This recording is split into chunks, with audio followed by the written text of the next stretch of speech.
Okay, good afternoon. Welcome to FamilyMath number 495. FamilyMath 495. So we have continued to play with the F3 program, which is what we have here. And you found a neat example, a twisting example, and decided to play with that a little bit. So, and I've added a slider to it so you can twist and untwist. So show us what you got here.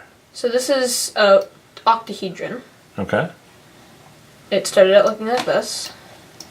Just normal octahedron. Okay. And then I twisted it. I don't know why the background gets all weird. Yeah, that's all right. But, so it looks like to me that the square, or in the middle of it, twists, making everything else twist. Okay. Into this shape, which now it looks like the octahedron was like this, and you just twisted the sides because you've got another square here. Yeah, that's really neat. But if I untwist it,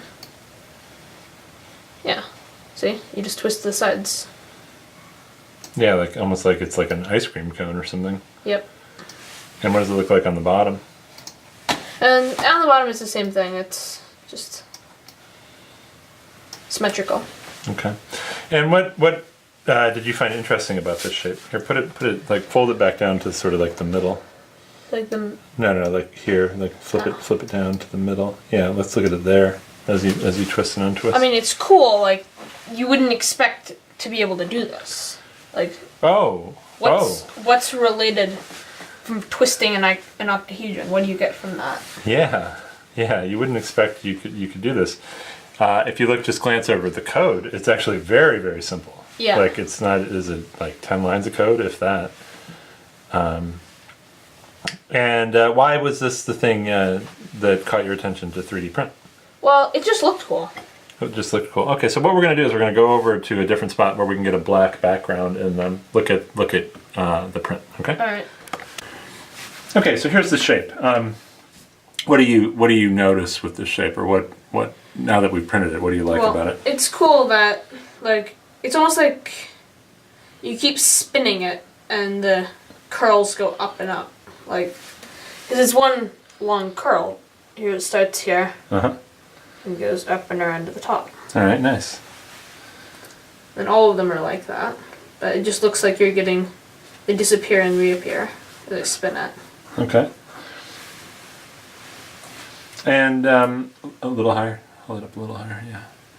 What are some of the math ideas that you think are involved in looking at a shape or thinking about a shape or even printing a shape like this? Well, like how far did you twist it from its original position? Okay. So you got to hold it how you were holding it before so we can see it. Okay, good.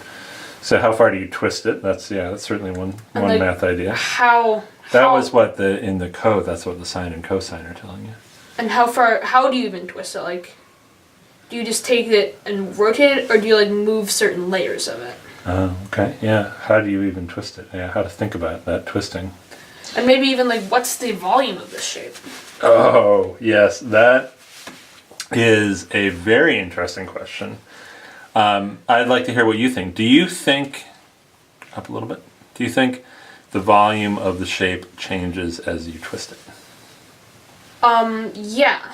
Because like if you take I'm going to have an example in 2 dimensions. If you take a triangle and twist it around on itself, you're eventually just going to like get it so bent on itself that it'll have virtually no area. Okay. I think that same thing could happen here. You sort of squish it and twist it so much that it'll have no volume. Interesting. Can you think of an argument for why the volume might stay the same? Well, I mean, it's the same lines. It's the same length of lines. It's the same shape, like, essentially. Well, I don't know if it's the same length of lines. I mean, what used to be the edge that was going a straight line up to the top is certainly not a straight line anymore. So I'm not sure that the lines have the same length. But I mean, it still retains sort of its same shape. It's still symmetrical across a bunch of different axes. Yeah, it still retains a lot of the properties of the original shape. So we'd have to see. Yeah, it's an interesting question from a subject called calculus, actually. And how would you calculate the volume of this thing? Anyway, that's cool. It's a very cool shape. All right, good job, hon.